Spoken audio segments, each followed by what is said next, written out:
però ella una bellíssima persona, i el senyor Josep també.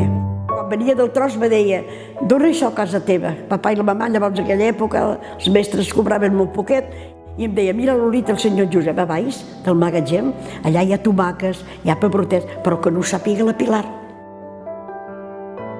L'any 1954 sé que es va nombrar pel poble que necessitaven una minyona aquí que la senyora Júlia, i llavors jo, com que no hi havia treball, vaig dir, doncs, bueno, vindré jo.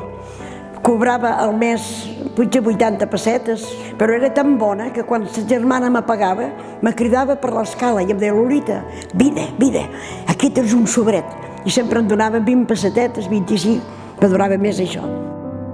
Llavors resulta que no tenia cap dia festa. Jo dormia aquí en una habitacioneta que havia anant cap a la cuina, un quartet petitó, així que la meva vida era aquí.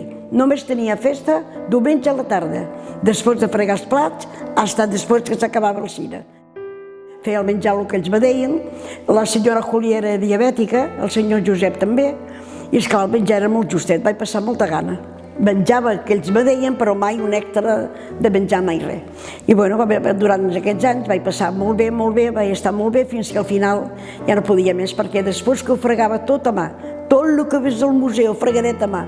Llavors teníem aigua calenta per tota la casa, però les rajoletes per fregar la pujàvem amb una corriola i cada metro per tot quadrat me feien canviar l'aigua.